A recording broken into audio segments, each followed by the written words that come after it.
Vamos, No era Rosita, dándole. suficiente para colgarlo. Por lo tanto, Jueves los demás cuerpos de policía 22 consumieron las de pesquisas. septiembre El del caso fue 2022. considerado Ánimo. cerrado y él fue enviado a la horca. La escena que le contaba al principio fue su ejecución. Después de esto, durante los años siguientes, el edificio fue comprado por un antiguo policía que tenía la intención de remodelarlo y convertirlo en una atracción turística. Por supuesto, los horrores que fueron descritos por la prensa significaban un fervor morboso y extraño de la gente por conocer los misterios que encerraba el edificio.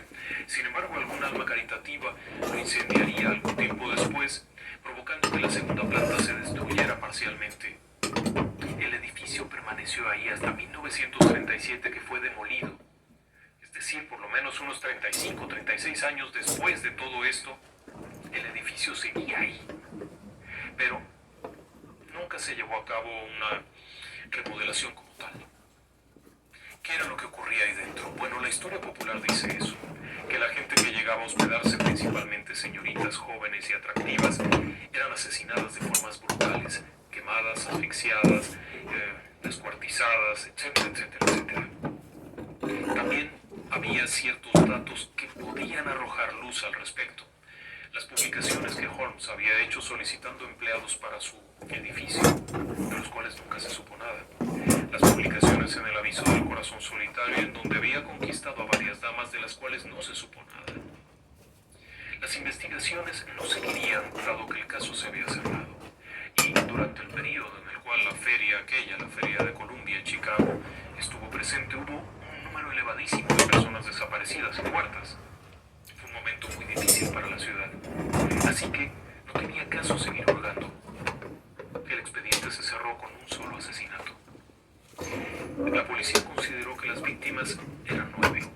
Los investigadores posteriormente que siguieron las pesquisas consideraron que la cifra podría haber sido alrededor de 20 si consideramos a los niños Peterson.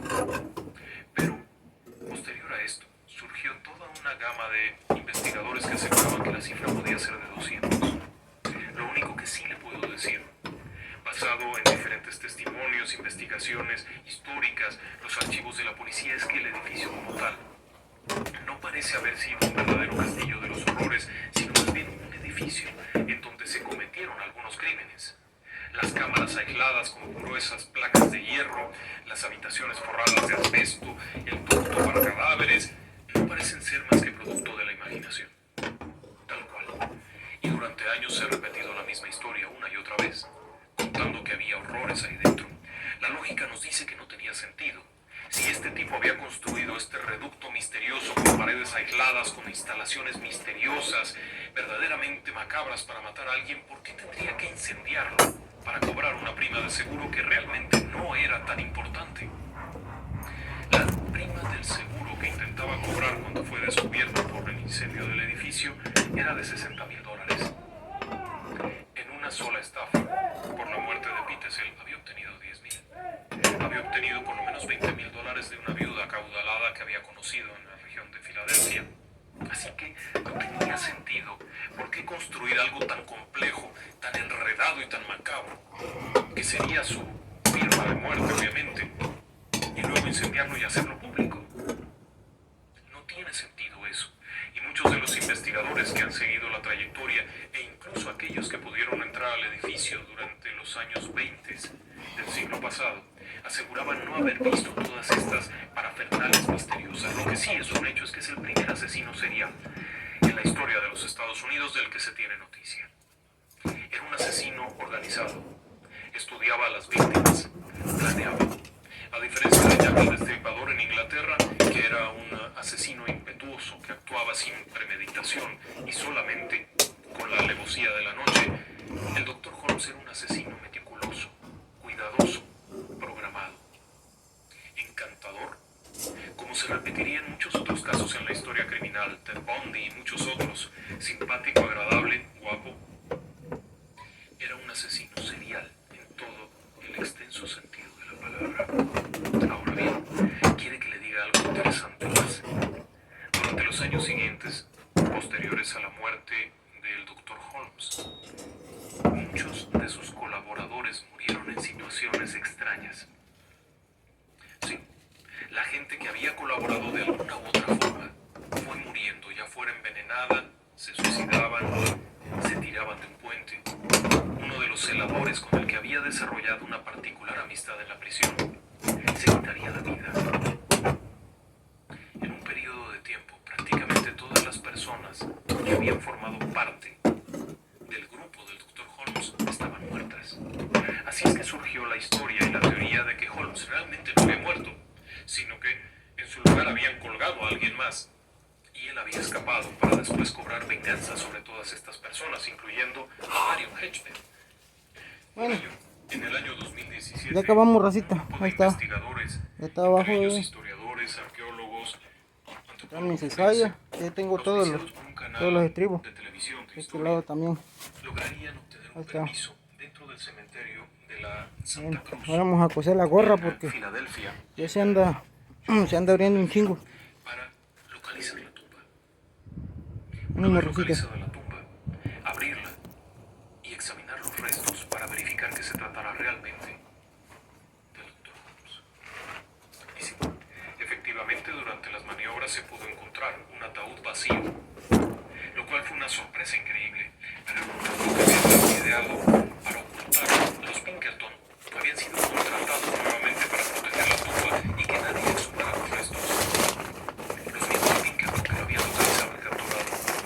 Una argucia que intentaron colocar muy bien el cadáver con su ataúd, rellenarlo de concreto y encima de esto colocar el ataúd vacío. Tampoco funcionó.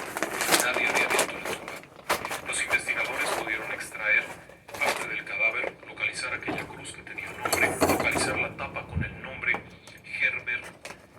Herman Webster Mudgett, escrito con crayola, que es un lápiz de cera, y después hacer una prueba genética, comparándola con muestras de familiares directos. El cadáver que está ahí es el del Dr. Holmes. Una de las teorías aseguraba que había escapado y que se había ido a Inglaterra, en donde habría sido en realidad él mismo, Jack el Destripador. La teoría de Jack el Destripador se comprueba que no fue cierta. Era simplemente un mito que había por ahí, que había comenzado a circular en el 2015, 2010, por ahí. Pero la realidad es que los restos están ahí. Es un caso muy raro. Es un caso en donde realmente había un monstruo. Un tipo que era capaz de cargar a un niño, de comprarle un dulce, de verlo a los ojos y después asesinarlo, no es otra cosa que un monstruo. Un tipo que se hace acompañar de una chiquilla de 15 años y de una de 11 y los pasea por Estados Unidos, vive con ellos, come con ellos y luego las asesinan a sangre fría, es un monstruo. Un tipo que se casa con una mujer a la que enamora y después la asesina para quedarse sus bienes es un monstruo. Solo que la historia que contaron los periódicos de la época creo que era un poco más exagerada que esto. Es mi opinión, si usted me lo permite.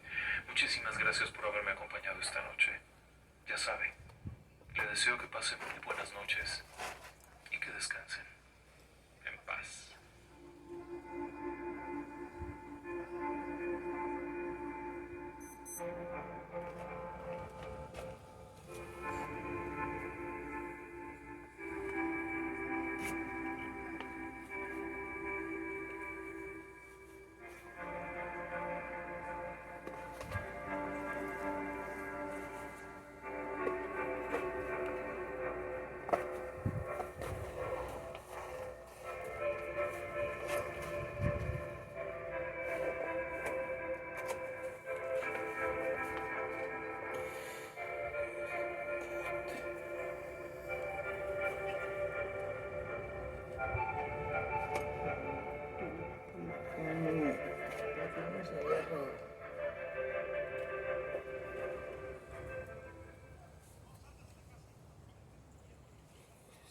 Niña de 11 años que come, que vive, que platica, que va con él a la misa, que la trata como si fuera una hija delante de todo el mundo, a la que le ha comprado algo de ropa. Es muy raro, pero un buen día informa a los conocidos de que ya se tienen que ir porque la madre Antonia ya pide que la niña vaya para allá.